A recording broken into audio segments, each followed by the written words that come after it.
The eLife podcast from eLife, the open access journal for outstanding research in the life and biomedical sciences. Online at elife.elifesciences.org. Hello, welcome to episode 16 of the eLife podcast, produced by The Naked Scientists. I'm Chris Smith. This month, why we might not need multiple drugs to treat viral infections after all. Why bacteria without walls might hold the key to creating synthetic cells, and what keeps a stem cell as a stem cell while its daughters know to go off and specialise. But first, how reproducible are scientific results?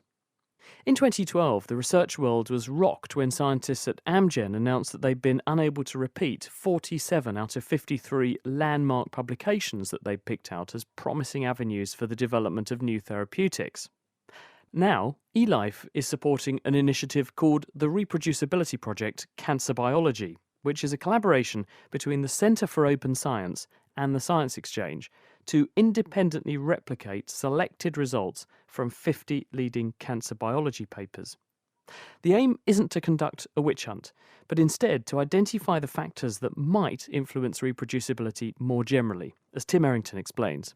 So this initiative is to look and do an open investigation of how reproducible certain preclinical cancer research papers are. What that means is if I look at the results of a published paper, how likely is it that I can reproduce those exact findings if I do everything the exact way that the original authors did? Looking at it another way, Tim, how unlikely is it that were I to take a cancer paper off the shelf today and attempt to replicate what's in it, that I wouldn't be able to do so? That gets into some of the barriers that this project is trying to investigate, which is how much information are we actually sharing with our colleagues and with the public? How much methodology, how much data, how much of the actual results are being presented in any given paper? It's kind of analogous to cooking. If I want you to make a cake, but I don't tell you all the ingredients and the entire recipe step by step, but I only show you a pretty picture of a cake at the end, it's really difficult to know how to recreate that cake. The only certainty is you must be a Michelin star chef. Yes. But, do you think that there's an endemic problem in science? I mean, if one looks at the volume of material that's published, is there evidence that this is unreliable or untrustworthy, or that people are publishing things for the wrong reasons? So there's a lot of evidence that's suggesting there's a lot of excessive positive results in the literature. And I think what we're seeing is that all the incentive structure is about these results that show that something is occurring, suggesting that researchers are holding back some of the data that they're actually producing. But you go further than that. In announcing this study, one commentator's gone quite a bit further than that, and I'll quote, "Some laboratories publish one irreproducible study after another in high-impact journals, collecting data to support their intuition and paying little attention to whether or not the data truly support the conclusion." So it sounds like rather than people just cherry-picking, actually they're actively deceiving. There's some evidence in the literature that does suggest that. And this project's intent is if somebody's holding back and only doing the experiments and showing the results that support their hypothesis, then if we do a direct replication, how likely is it that we'll see the exact same distribution and the exact same result if we look at every piece of data? How are you going to go about doing this? We're going to take a subset of experiments in these 50 papers that we've identified, and we're going to work with the original authors and obtain all of that original materials, methodology, to get a full description of what was exactly done, and to hopefully have the original authors look it over and provide that input that is missing from the publication. So the broad aim of this study is to say we have identified 50 big papers in the field of cancer research. We are going to attempt to recreate the results using the methods and the approach taken by the authors of that paper to see whether or not our outcomes agree with theirs. Yeah, and so we take it one step further, and I think this is the real kind of crux of the entire project, which is if we do that across many experiments and many studies, we get a really rich data set that we can then analyze and ask the simple question, is this associated with or not the ability to reproduce those results? So say you do reproduce the result, how do you know a true result really is that positive and that you haven't just fallen for the same mistake that they made? Yeah, that's a very good question. We designed these experiments in a way that at least tries to minimize that as much as possible for error that occurs in the replication. But as you pointed out, if we reproduce a given result, but we obtain the same material, so we obtain that same imperfection, and thus we obtain that same result that's flawed with that imperfection, this project can't necessarily uncover that. And equally, the flip side of the coin, does you failing to reproduce a result mean that the original result was wrong? Or does it mean actually that you've just failed to do what someone else did? I think what you just said the second time is the absolute right answer. It's just another experiment. It's another experiment that's trying to understand if you can reproduce the original result. It has no bearing on those results. If anything, I think it's exciting if you can't reproduce it, because if you can't reproduce it, then that means that all of the variables that you thought were not important might actually be important. That this effect actually is not maybe as robust as you think it is, but there's some underlying biology that is worth following up and understanding. Why did we not recreate what somebody else did? And what is this project's ultimate goal? What are you hoping when you've been through these 50 papers and you have or haven't reproduced things? What are you hoping to achieve? The main thing that we're trying to do is to create an initial data set that allows us to kind of hold the mirror to ourselves and say, what are our current research practice and publishing practices that are having a potential influence on the ability to replicate something, and how might we change those? And I think another very related aim for this project is to demonstrate that you can do science in an open manner, and that we can do and make replications something that we should probably do more often in the greater scientific community, that there's a lot of value in doing direct replications, especially when we're doing it for experiments that have very high therapeutic potential. Tim Errington, he's from the Centre for Open Science. What's the best way to combat a viral infection? Most people tend to agree that multi-drug approaches, hitting the virus from several directions at once, is the way forward. But, as Elizabeth Tanner explains, if you choose your target wisely, one drug may well be enough. One of the major challenges in using drugs to treat viral infections is that drug resistance tends to emerge very rapidly, sometimes within days. And one of the best ways of sort of circumventing this problem is to use multiple drugs, usually 3 at a time, to prevent drug resistance. However, there are many viral infections for which we don't even have a single drug, let alone multiple. Finding multiple takes a lot of money and many years, and so we wanted to figure out if there was a way to use just a single drug to simultaneously stop the growth of the virus, cure the infection, and prevent the emergence of drug resistance. Why do some viruses, and particularly things like HIV, why do they have such a high tendency to become resistant to these drugs? So the replication of the virus genome, especially when it's an RNA virus, not a DNA virus, is very error-prone. There's a lot of mistakes. Is it possible to exploit that fact and come up with drugs that, rather than be hampered and hindered by the fact there are so many variants, one of which could be resistant to the agent, is there a way of exploiting that to make a drug that works very well in that setting? Yes, so there are some virus proteins that, as part of their function, must form a complex. So there's something called the capsid on the virus, and that's sort of the outer shell of the virus, and it's made up of 60 different copies of a protein. So you can imagine those 60 different copies can come from 60 different variants. If one of those proteins, or even maybe a handful of them, come from a drug-resistant variant, only a small fraction of proteins in the actual structure will be drug-resistant. The majority will be drug-susceptible and will still bind the drug, and they won't function. So overall, that entire complex is likely to be non-functional, even though there are drug-resistant proteins in there. In other words, it should be possible to use your strategy and make a single drug which, despite the fact you will get some resistance, it should nonetheless, if chosen carefully in terms of its target on the virus, should be able to bring down the entire shooting match. Exactly. How have you modelled this, and how have you tested it to see whether or not the theory does play out and it does deliver? We set up an infection model like would be in a patient, only we used mice. In this case, they're transgenic for the human poliovirus receptor. And we infected them with poliovirus, and then we treated them with a drug, actually the drug that's currently in human clinical trials for poliovirus. And it inhibits the capsid, which has a number of proteins in this structure.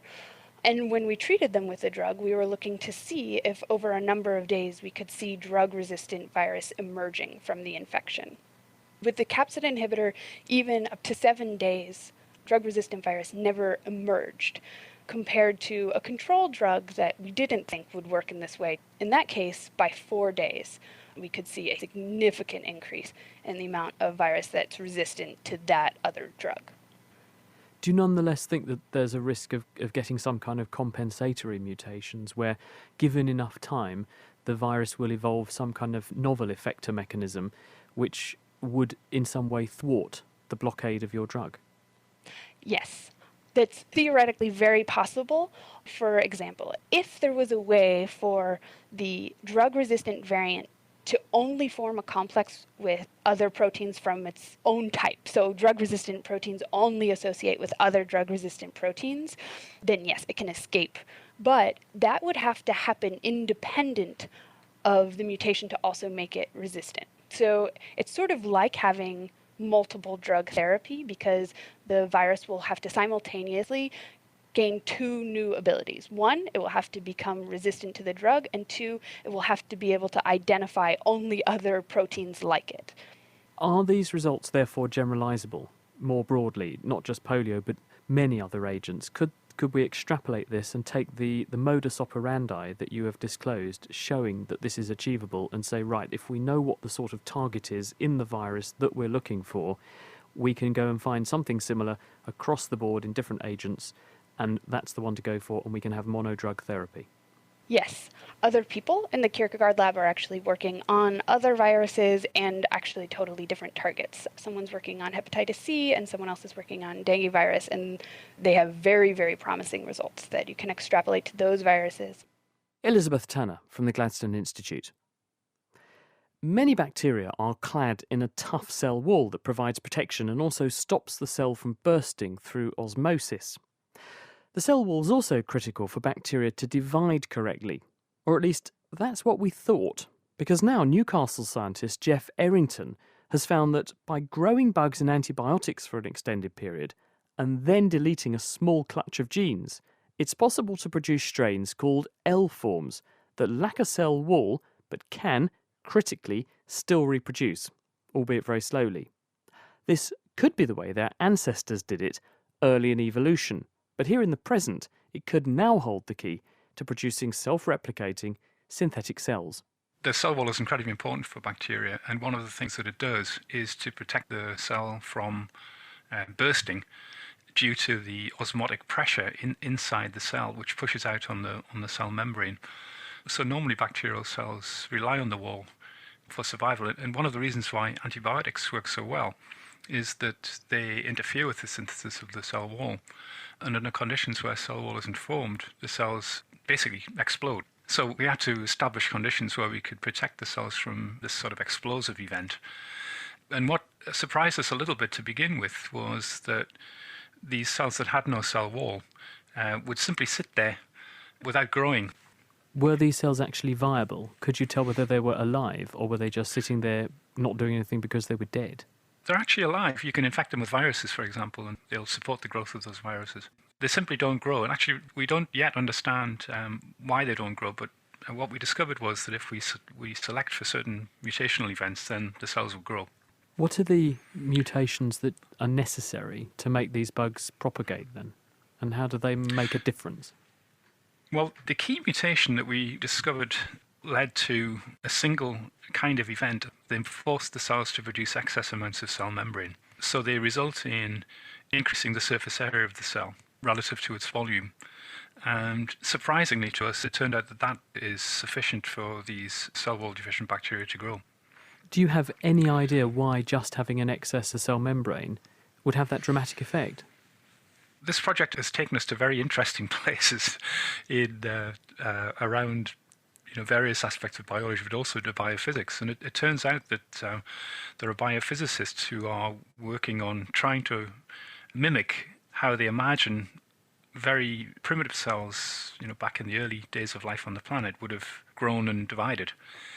And the biophysicists had already been thinking that by increasing the surface area of a simple membrane bag, that might drive the proliferation of those cells.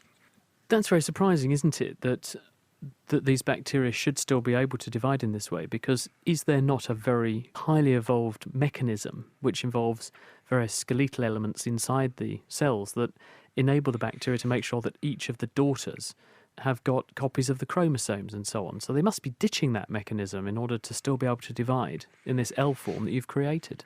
That's right. Probably the biggest surprise that we got very early on, the whole of the cell division machinery that bacterial cells normally use becomes completely dispensable in the L-form cells. So we can delete many of the genes that are normally required for division, and it makes absolutely no difference to the proliferation of the L-forms. Putting this all together then, you have identified the genes which appear to be necessary for you to deactivate. This in turn leads to a loss of the cell wall, an overproduction of cell membrane, and this restores the ability to these cells to be able to divide by a mechanism as yet we don't really understand. Why is this important, though? And can we do this with any bacterial cell? If instead of Bacteria subtilis we'd taken Staph aureus, for example, could we do the same thing with them? The basic principles of L-form biology that we've uncovered seem to apply also to a very wide range of bacteria.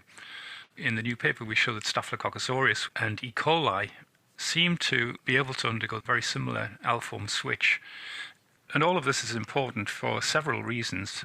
There are many clinical case studies implicating L-forms in all kinds of diseases, mainly of a chronic or persistent nature.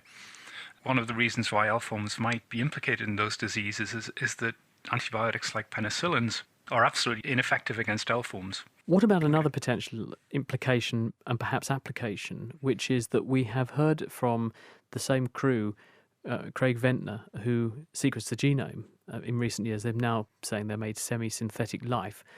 Could we also use this sort of approach in making synthetic microorganisms or just synthetic cells in general?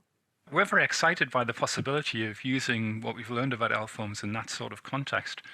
It seems to me to be quite daunting to imagine how you could build a machine that would synthesize the wall in the correct configuration, and then a division machine that would bring about the accurate division of walled cells.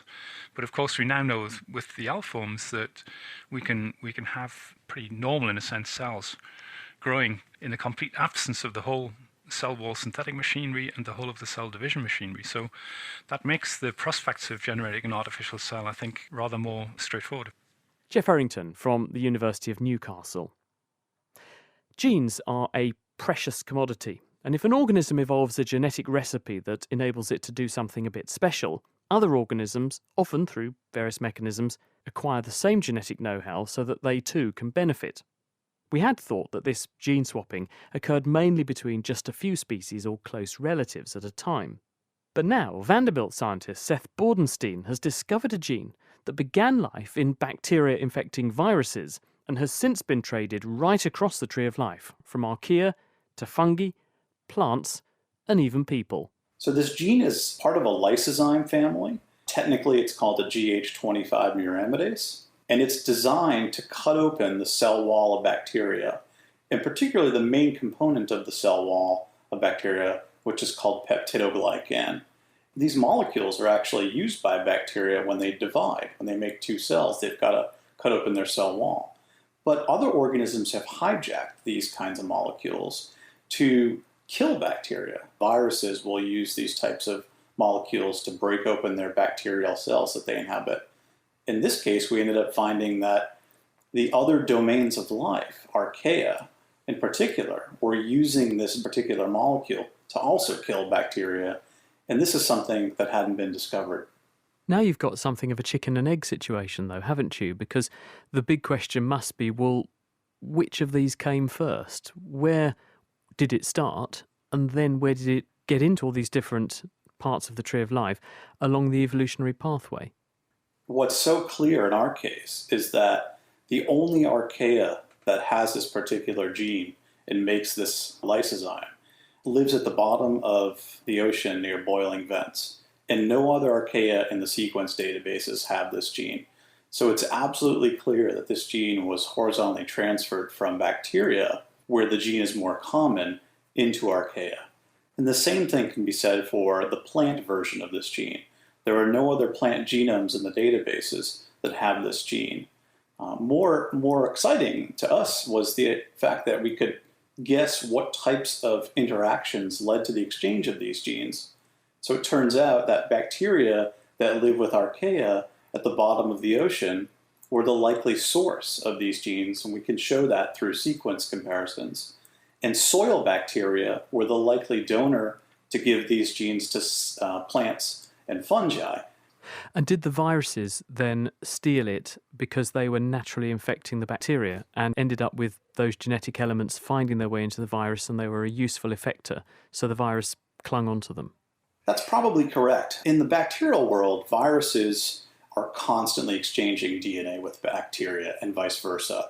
There is almost a lawless exchange of genetic information among bacteria and viruses. So this is a very common phenomenon of horizontal gene transfer. It's not as common in archaea and in eukaryotes. And moreover, what we found was the same gene had been transferring independently across the diversity of life.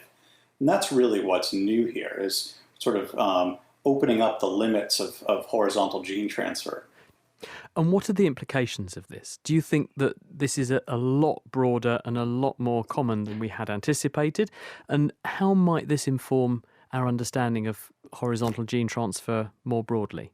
The biomedical application is really clear here. So we have characterized the first antibacterial gene in archaea. And we think this work will open up and energize the pursuit of antibiotic discoveries in archaea, which have arguably been a vastly undertapped source for new antibiotic molecules. And as we race against the antibiotic resistance problem, well, we need all the help that nature's willing to give us. And so we want to pursue this angle a little further with the gene that we discovered. The broader question, the basic science question of how extensive is horizontal gene transfer, we're still learning, and we were surprised to find the results that we did because we thought everything had been done on horizontal gene transfer that could possibly be done. But when we looked at this unusual case of the same gene moving between all types of life, we realized horizontal gene transfer was pushing its limits, at least in terms of our knowledge. So we suspect it'll be more common.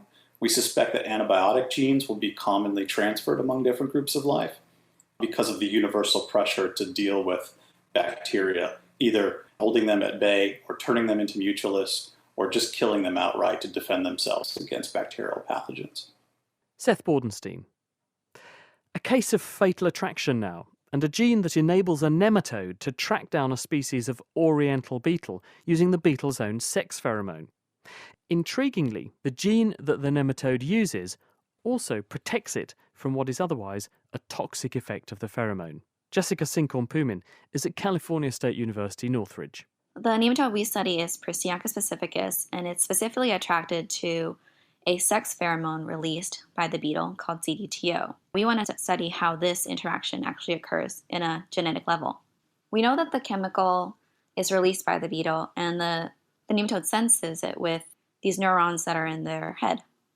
And when they sense this pheromone, they actually stand up, and they are able to actually hop onto the beetle and live on the beetle until the beetle dies.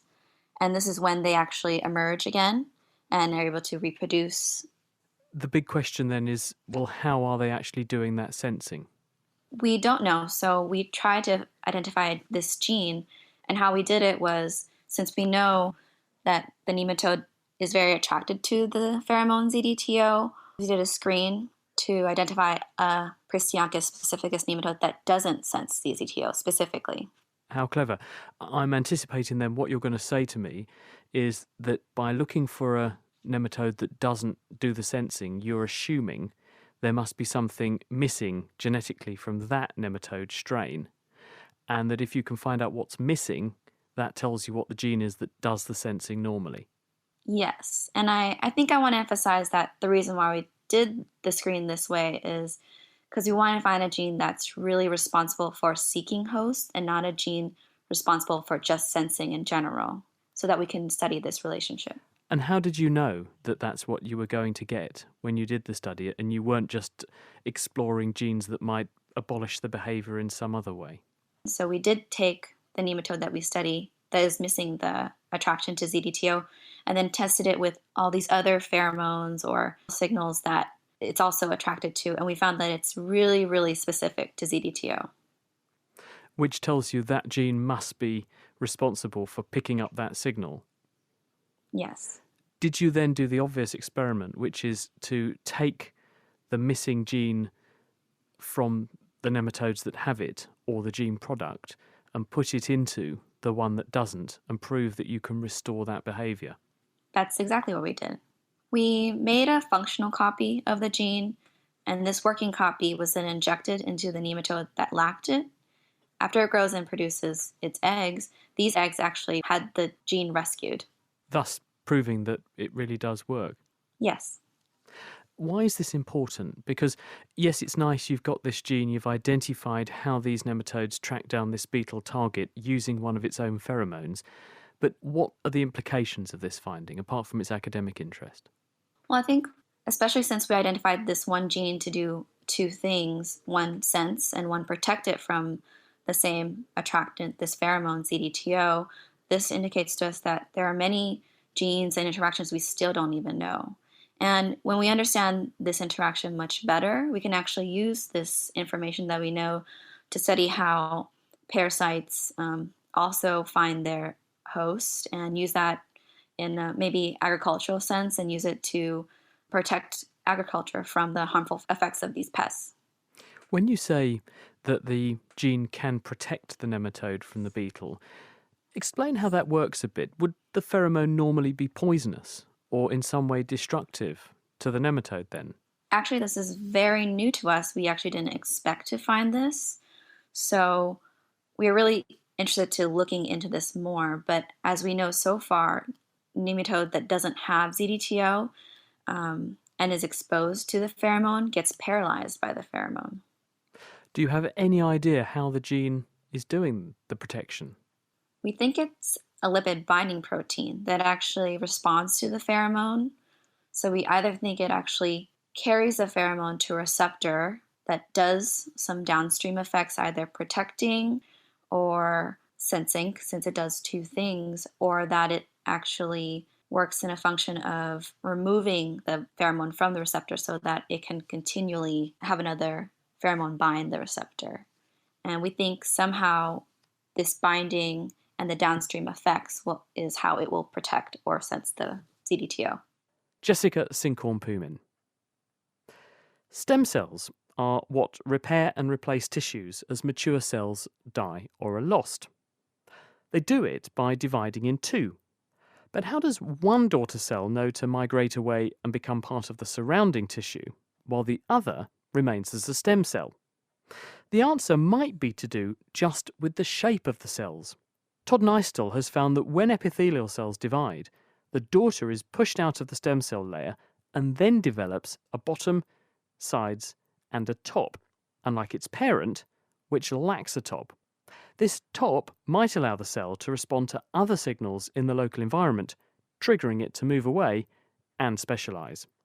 One of the ideas in the stem cell field about how these differences could be specified is that stem cells reside in a specialized microenvironment in the tissue that we call a niche. The niche can be made up of other cell types that are nearby. It can be simply a consequence of the shape of the tissue. And the idea is that this external environment provides signals that act on the stem cell and cause it to remain undifferentiated, whereas daughter cells move away from that niche and escape those signals, allowing them to go on to differentiate. The daughter cell migrates away, escapes the influence of whatever this local factor is, and that releases it to then follow any other local signals or anything intrinsically programmed into it that it inherits from its stem cell parent. That's correct. So in this case, we were considering the influence of a signal produced by the niche called EGFR, ligand, produced by niche cells, and can act on proteins that are present on the surface of the stem cell and then initiate a cascade of events inside the cell. But what is the consequence of activating these proteins on the surface of the cell? And how does that translate to a difference in what makes a stem cell versus a daughter? How did you study that, and in what system? We chose to use the fruit fly ovary tissue called the follicle epithelium. Each little unit of the ovary has exactly 2 epithelial stem cells in them. And we know where the daughter cells that they've produced go as soon as they're produced. And so when we look at a tissue, we can really, with single cell resolution, say, there's the stem cell, there's a daughter that was produced yesterday, there's one that was produced 2 days before that, and ask very precisely what the differences are between them. And what did they reveal to you? We had started with an observation that the stem cell has a different shape than the daughters that it produces. Epithelial cells in general are known to have a very characteristic shape. When they take on their differentiated or functional form, they look very rectangular. They have a bottom and a top and sides, and each of those surfaces has a different function for the tissue. But we noticed that the stem cell had a bottom and it had sides but no top, and so that made it have more of a triangular shape rather than a rectangle like we would expect for an epithelial cell. That was curious to us because we know that top is a very important part of the cell's function. It's a place where the cell can receive signals from the external environment. And so we started to look into the literature about what was known about signals that regulate cell shape. And there was one paper a little over 20 years ago that suggested to us that this signaling pathway, the EGFR signaling pathway, could be important. So we could take out the receptor specifically from stem cells. When we took it away, the stem cells completely lost their shape and they didn't have any recognizable shape at all, and nor did their daughters. But if we took it away from the daughter cells, there was no effect at all. That's fascinating on 2 levels, because on the one hand, you have something which is controlling the appearance morphology of the stem cell itself, but then you've got something which appears to direct the behavior of the daughter cell based on what the parent cell was doing too. Yeah, but critically, that was a big surprise for us. That daughter cell is out of range because it's moved away from where this signal must be to start with. So there's something going on downstream of the initial signaling effect, isn't there? Exactly. Yeah, and that was a very big surprise for us. Many of the signals that we study, which are act on a stem cell, tend to act just on the stem cell to promote the stem cell identity.